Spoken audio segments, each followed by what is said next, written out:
yesterday and today they are sitting at Jantar Mantar, the sportswomen of India. In normal circumstances, any government, any head of the government would have spoken, would have shown some concern. But this gentleman, who had recently called one of these sportswomen as his daughter, is least concerned about his daughter. नमस्कार साथियों, आज पूरा भारत अपनी बेटियों को लेकर चिंतित है। पूरा भारत माइनस भारत के प्रधानमंत्री, वो चिंतित नहीं है, वो चुप हैं, जैसा कि अक्सर ऐसे मौकों पर चुप हो जाते हैं और चुप ही रहना पसंद करते हैं। भारत सरकार, मोदी सरकार, भाजपा सरकार की चिंता कभी ये नहीं रहती कि कैसे समस्या को खत्म किया जाए, उसका निराकरण किया जाए। उनकी चिंता रहती है कि समस्या को कैसे खबर बनने से रोका जाए, खबरों में आने से रोका जाए। वो भैया फोन ऑफ कर दीजिए, वो चीन की इनकर्जन्स हो लद्दाख में, अरुणाचल में, वो जो हमारी बेटियों के साथ हो रहा है, रेसलिंग फेडरेशन वाला मसला अब आपके सामने है। रेसलिंग फेडरेशन वाला मसला अब आपके सामने है, पूरा विश्व देख रहा है। वो मसला हो, वो जोशीमठ का मसला हो, तो इसरो को आदेश कर दिया जाता है कि अपनी रिपोर्ट सार्वजनिक मत कीजिए। भैया आप लोग चुप नहीं रह सकते क्या? मीडिया को कैसे दबाया जाए, कैसे पहले जैसे मीडिया जो मेन स्ट्रीम मीडिया है उसको दबाने की चेष्टा की जाती है, लगातार की जाती है, उनके मालिकों के साथ मिलकर की जाती है। अब डिजिटल प्लेटफॉर्म्स, सोशल मीडिया, इन सब पर भी सरकार की कुदृष्टि पड़ गई। जो आईटी रूल्स का फुल फॉर्म मुझे लगता है बदल देना चाहिए, इमेज टेलरिंग रूल्स हो गए। जो संशोधन ये सरकार ला रही है आईटी रूल्स में, वो सिर्फ और सिर्फ अपनी छवि को कैसे बचाया जाए, सच से कैसे बचाया जाए, इस सरकार को देश के सामने सच कैसे छिपाया जाए, ये संशोधन इसलिए लाए जा रहे हैं। तो आईटी नियम 2021 में जो संशोधन का जो मसौदा है, उसके परामर्श की तारीख इन्होंने 25 जनवरी तो कर दी, लेकिन चालाकी से उसमें कुछ 2 लाइनें जोड़ दी। वो मैं लाइनें पढ़ता हूं कि कोई भी समाचार रिपोर्ट जिसे पत्र सूचना कार्यालय पीआईबी के फैक्ट चेकिंग यूनिट द्वारा झूठा, बेबुनियाद या नकली माना जाएगा, उसे सरकार द्वारा सोशल मीडिया, ऑनलाइन वेबसाइट्स और ओटीटी प्लेटफॉर्म से हटाया जा सकता। मेरा कातिल ही मेरा मुंसिफ है, क्या मेरे हक में फैसला देगा? सरकार खुद जज, खुद ज्यूरी और खुद ही पर फैसला सुनाएगी। कुछ उदाहरण हैं कि कैसे पीआईबी के फैक्ट चेकिंग यूनिट एफसीयू ने चीन में जो इनकर्जन्स चीन ने की लद्दाख में 2020 में, उसको पहले फेक न्यूज करार कर दिया। कुछ वक्त के बाद रक्षा मंत्रालय की वेबसाइट पे वो बात आ गई। राहुल गांधी जी की भारत जोड़ो यात्रा में रेलवे कर्मचारी महासंघ के लोग अपनी बात रख रहे थे कि रेलवे का निजीकरण हो रहा है। राहुल गांधी जी ने ट्वीट करके सवाल पूछा, क्या रेलवे का निजीकरण हो रहा है? फेक न्यूज लिख दिया पीआईबी। आप देखिए कैसे इसका मिसयूज होगा। रिपोर्टर्स कलेक्टिव, आप लोग जानते हैं, वाकिफ हैं उससे। बच्चों को आधार मैंडेटरी न हो, कंपलसरी न हो, उस पे उन्होंने कोई स्टोरी की, क्योंकि बच्चे बिना मिड डे मील के मर रहे थे, क्योंकि उनको बिना आधार के मिड डे मील नहीं मिल रहा था। उसको फेक न्यूज करार कर दिया। फिर पूछा गया उनसे कि साहब आप ये फेक न्यूज कैसे कह रहे हैं? तो बोले मंत्रालय ने कहा है ये फेक न्यूज है। आप सोचिए, सरकार का एक अंग दूसरे अंग से पूछता है और दूसरा अंग कहता नहीं ये फेक है, सरकार का ये अंग कह देता है ये फेक है, खत्म। उसके बाद नियमों में संशोधन करके बच्चों को आधार की कंपलसरी होने से अलग कर दिया श्रेणी से। लेकिन जिस जर्नलिस्ट ने, जिसने ये स्टोरी की, उसको कह दिया गया कि आप तो फेक न्यूज करते हैं। मैंने आपको 3 उदाहरण दिए। चौथा उदाहरण जोशीमठ का आपके सामने है, जब इसरो को स्पष्ट निर्देश दे दिए कि आप रिपोर्ट सार्वजनिक मत कीजिए। अब यह खतरा आप सब पर मंडरा रहा है। हम आपकी लड़ाई लड़ रहे हैं, अपनी नहीं लड़ रहे। जब कोई मरीज होता है, बीमार होता है, उसको लाइफ सपोर्ट सिस्टम पे डाला जाता है। यह सरकार लोकतंत्र की ऑक्सीजन की नली को काट रही है। ये चाहती जितनी जल्दी लोकतंत्र खत्म हो इस देश में उतना अच्छा। और यह खतरा इतना बड़ा हो गया है अब कि अब भी अगर हम कुछ नहीं करेंगे तो कुछ करने लायक बचेगा नहीं। हो सकता है कि सिर्फ चुनाव, लोकतंत्र सिर्फ चुनावों में दिखे कि चुनाव होते हैं साहब इसलिए लोकतंत्र है।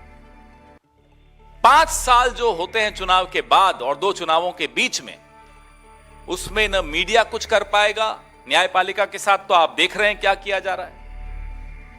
हस्तक्षेप कॉलेजियम सिस्टम में कैसे किया जा रहा है वो आपके सामने है। तो न न्यायपालिका चल सकती है, न मीडिया चल सकता है। और इन दोनों की गैर मौजूदगी में विपक्ष क्या करेगा, मुझे आप बताइए। आरटीआई के साथ इन्होंने क्या किया वो आपके सामने है। कमजोर करने की पूरी चेष्टा आरटीआई को। और जब ये सब कुछ नहीं चल पाता, फिर भी आप जैसे कुछ निडर लोग कुछ ना कुछ कर गुजरते हैं, या हम जैसे लोग जो जिद्दी हैं, नहीं रोज इनके खिलाफ बोलेंगे, इनको आईना दिखाएंगे, तो हमें और आपको एंटी नेशनल घोषित कर दिया जाएगा। फिर वो उनका एक आईटी सेल चल पड़ेगा। तो आप देखिए चारों तरफ से घेराबंदी हो रही है। हम सबके खिलाफ, मीडिया के खिलाफ, न्यायपालिका के खिलाफ, एक नागरिक के खिलाफ, क्योंकि ये नागरिकों का हक है सच जानना और विपक्ष का और मीडिया का कर्तव्य है सच बताना।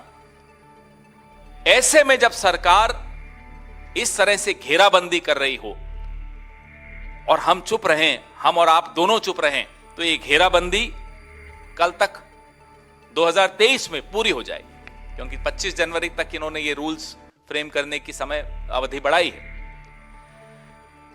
तो और जो वास्तविक फैक्ट चेकर्स होते हैं उनको आप गिरफ्तार कर देते हो। फिर सर्वोच्च न्यायालय उनकी रिहाई के आदेश देता है, तब जाकर हमें कुछ सच मालूम पड़ता है कि इनको गलत आरोपों में गिरफ्तार कर दिया। एक विंडो जिसको कहते हैं खिड़की लोकतंत्र की अगर खुली उन्हें दिख जाए, जहां से ताजी हवा आ जाए, जहां से सच निकल कर आ जाए। Fact checking, independent fact checker है, आप जानते हैं उन सब का नाम, आप सब जानते हैं उनका। कैसे उनको गिरफ्तार कर लिया गया, कैसे उनके खिलाफ रोज मुहिम चलाई जाती है। वो हमारे खिलाफ भी फैक्ट चेक करते हैं, इसमें हमें कोई आपत्ति नहीं। उनका काम है ये, जैसे कि आप लोगों का काम है कि जो सरकार में हो उसको आप कटघरे में खड़ा करो। एक कैंत मैगजीन है, कैसे उसके खिलाफ, उन पर कैसे हमला किया गया, वो आपके सामने। मैं कई उदाहरण आपको लगातार दे रहा हूं जिससे यह साबित होता है कि यह सरकार चारों तरफ से वो तमाम ऐसे प्लेटफॉर्म्स पर इसकी कुदृष्टि है जहां से सच निकल कर आ सकता है, जहां से इनको आईना दिखाया जा सकता है। एक इंटरनेशनल प्लेटफॉर्म पे कोई डॉक्यूमेंट्री भी आ रही थी मोदी जी के खिलाफ, पिछले 2 हफ्ते से तो सुन रहे हैं, आ रही है, पता नहीं कब आएगी। क्या पता वहां भी इनकी सुनने में आ रहा है कि पूरा लॉबिस्ट एंगेज कर लिए हैं लंदन में कि उस डॉक्यूमेंट्री को किसी तरीके से रोका जाए। तो आप सोचिए इनकी जो ऑब्सेशन है, सबका गला घोटने की जो ऑब्सेशन है, उसकी पराकाष्ठा देखिए। किसान आंदोलन के वक्त तो आप सबने देखा ही था ट्विटर हैंडल्स को किस तरह से, अंतरराष्ट्रीय ट्विटर हैंडल्स को टूल किट, नए नए नाम ले आएंगे, tool kit, anti national, Pakistan, China, ये 5-6 शब्द हैं इनके, जिससे बदनाम कर देंगे कोई भी ऐसे व्यक्ति को, कोई भी ऐसे मीडिया हाउस को, कोई भी ऐसे पत्रकार को, किसी भी विपक्षी नेता को जो खड़े होकर इनकी आंखों में आंखें डाल के इनसे सवाल पूछे। ये इसी कड़ी का हिस्सा है जो संशोधन 2021 IT rules, image tailoring rules में किया जा रहा है। कांग्रेस पार्टी आप सबकी अभिव्यक्ति की आजादी पर जो सेंसरशिप लादी जा रही है उसकी कड़ी निंदा करती है, उसका विरोध करती है, और हम मांग करते हैं कि ड्राफ्ट आईटी नियमों में नए संशोधनों को तुरंत वापस लिया जाए और संसद का जो सत्र आने वाला है उसमें तमाम सदस्यों से इस पर विस्तार से चर्चा भी की जाए। Friends, we are all as a country worried about the issues raised by the daughters of India yesterday and today. They are sitting at Jantar Mantar, the sportswomen of India. In normal circumstances, any government, any head of the government would have spoken, would have shown some concern. But this gentleman, who had recently called one of these sportswomen as his daughter, is least concerned about his daughter. This is a pattern in this government. To first try and muzzle independent voices to ensure that the truth doesn't surface. Whether it's Joshimath, where they had instructed ISRO not to make public their reports, whether it's the judiciary, where they are trying to interfere in the collegium system, and now with the amendment to the IT rules. Now IT under this government has become image tailoring ministry. So the ministry will now issue certificates to independent journalists, to platforms, to OTT platforms, whether that news is fake or real. The fact-checking unit of the PIB will decide that. Who is the PIB? Government of India. Who will they decide upon? The Government of India. I have several examples of how they've done this in the past. There was a story done by Reporters Collective on Aadhaar being mandatory for children below 5, and there are just 23% children who are covered by Aadhaar. Without Aadhaar, they were not getting access to midday meal.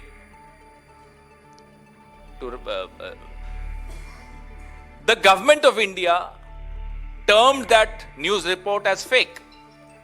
When they were questioned, how is it fake? They said the Ministry of Women and Child Welfare says this is fake. The story turned out to be right. The Government of India modified, amended its policy and ensured that Aadhaar is not mandatory for children later. But all this while, they tried to prove that the story was fake.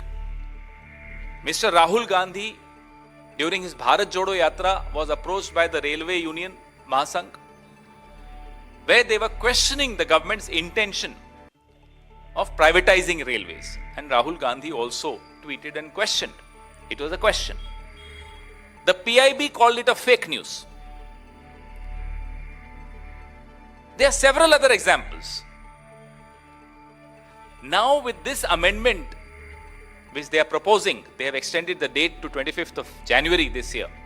But they are proposing this amendment which will ensure that all free, independent media voices will be completely muzzled. They will ensure that truth does not escape out in the public. They are also trying to muzzle a foreign platform now, which was trying to do a documentary on Mr. Modi. I am told they have hired lobbyists to ensure that that documentary doesn't come out. This is the level of fear this government has of free voices. We've seen what they are doing with the judiciary. We've seen what they did with the farmers' movement and with independent Twitter handles, the way they tried to first muzzle Twitter, and then when they failed to do that, try and demonize them, try and defame them, call them anti-national, call them anti-India, call them a part of a toolkit. And the independent fact checkers are a problem for this government. We've seen how they arrested an independent fact checker on flimsy grounds. Finally, the highest court of the land had to order his release.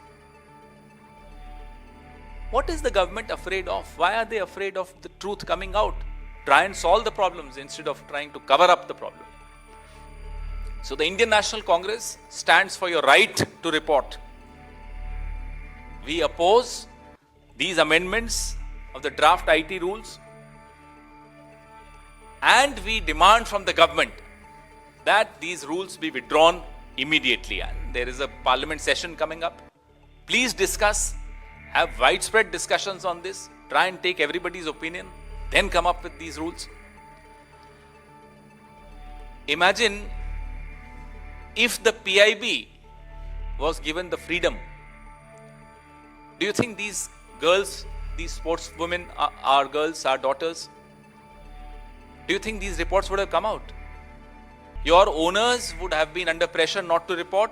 Any independent journalist would not have been able to report, because the PIB will not only call it fake, they will remove it from the platform.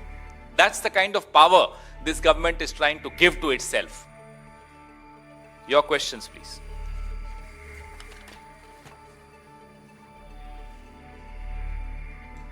Ji,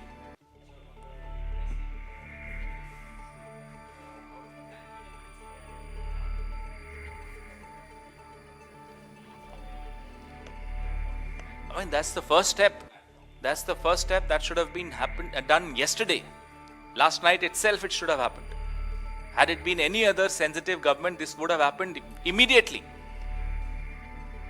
And then the Prime Minister should issue a statement, restore confidence of these families. Our families are all conservative families. It's a difficult choice to make, to send our children out to train and fight for the country and win medals for the country. Please restore the confidence of all of us, of the society.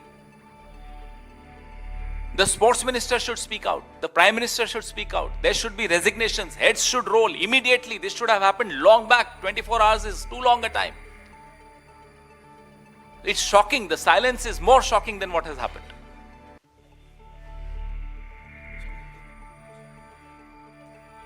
कोई और संजीदा संवेदनशील सरकार होती तो कल रात को इस्तीफे हो चुके होते और प्रधानमंत्री का ट्वीट तो आ ही चुका होता, जो ब्राजील तक पे ट्वीट कर देते हैं। ब्राजील में पहले दंगा नहीं होता, पहले प्रधानमंत्री का ट्वीट आ जाता है कि दंगों के से बड़ी चिंता है उन्हें।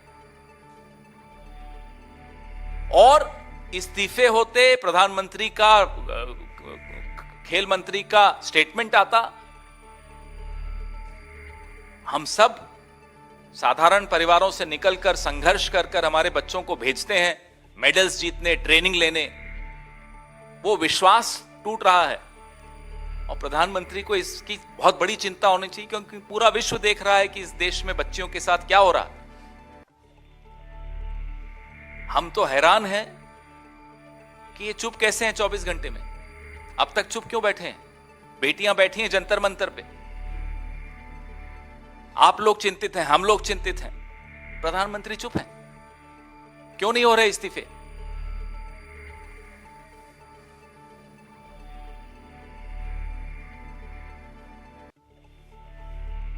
हाँ, पूछिए पूछिए। अब तो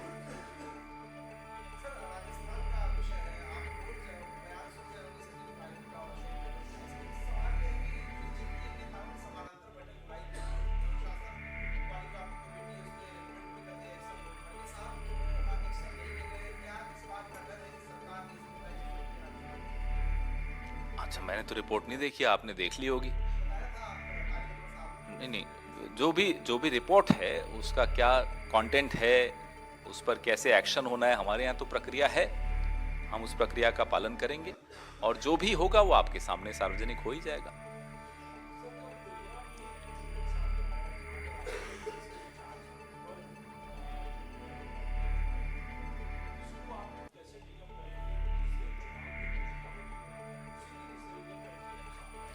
ये दर्शाता है भाजपा का टूल किट। मैं अभी आपको अपनी प्रेस वार्ता में भी इन्हीं के टूल किट का हिस्सा बता रहा था कि कैसे आवाजों को दबाया जाता है। और जब वो नहीं दबा सकते, क्योंकि त्रिपुरा की हालत, हमारे डॉक्टर अजय कुमार, जरिता जी, ये लोग सब लगातार एक्सपोज कर रहे हैं सरकार को वहां, तो जब वो उनको चुप नहीं करा पाते तो हिंसा का सहारा लेते हैं। चुनाव आयोग क्यों मौन है, यह भी आपको जानना होगा। आपको भी पूछना चाहिए कि चुनाव आयोग मौन क्यों है। हमारी आज एक डेलीगेशन त्रिपुरा में चुनाव आयोग से वहां मिल रही है, और यहां भी नहीं, वहां भी मिल रहे हैं, और यहां भी हम लोगों ने समय मांगा है। शायद आज या कल में जब हम चुनाव आयोग के पास जाएंगे, उनके दरवाजे पर दस्तक देंगे और हमारी बात वहां रखेंगे और आपसे भी साझा करेंगे। लेकिन ये चिंता का विषय है कि चुनाव घोषित होने के दिन लोकतंत्र पर पहला हमला किया जाता है। एक तरह से ये मैसेज दिया जा रहा है, संदेश दिया जा रहा है वोटर्स को कि जिसकी लाठी उसकी भैंस। ये जिसकी लाठी उसकी भैंस तो लोकतंत्र में चलता नहीं है, ना हम चलने देंगे, ना आप लोग चलने देंगे, ना चुनाव आयोग को चलने देना चाहिए।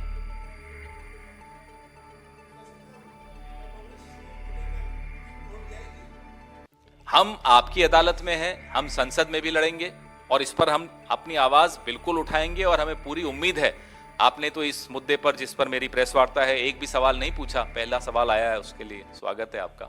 लेकिन आप आवाज उठाएं या नहीं उठाएं अपनी आजादी को बचाने के लिए, हम आपकी आजादी को बचाने के लिए आवाज उठाएंगे।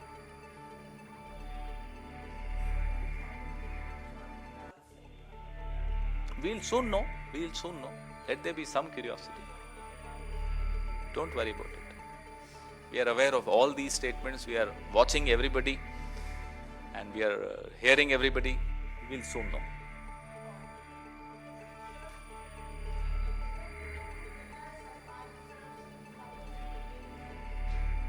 नहीं, वो सब करिए, आप करना चाहिए। इस्तीफा क्यों नहीं हो रहा? विश्वास कैसे स्थापित होगा लोगों का जब इतने स्पोर्ट्स पर्सन्स, इतनी स्पोर्ट्स विमेन खुलकर आरोप लगा रही हैं? तो आपकी हिचक क्या है उस व्यक्ति का इस्तीफा लेने? और आपकी क्या हिचक है, आप क्यों नहीं खुलकर सामने बोलते हो? 4 साल आपका असली चेहरा दिखता है, चुनाव के साल में आप मुखौटे पहन लेते हो, यह आपकी असलियत है। तो अब तो चुनाव का साल आ ही रहा है, मुखौटा पहन लीजिए ना। ना आपने टेनी जी का इस्तीफा लिया, आपको इस्तीफा लेने में क्या दिक्कत आती है? कुलदीप सेंगर हो, चिन्मयानंद हो, विनोद आर्य, पुलकित आर्य हो, एक उदाहरण थोड़ा ही है, अनेक उदाहरण हैं जहां बेटियों पर अत्याचार करने वाले आपके प्राश्रय आप उसको देते हैं, आपकी शरण में है वो, और आप कोई कदम नहीं उठाते, उनका इस्तीफा नहीं लेते और उल्टा उनको बचा रहे होते।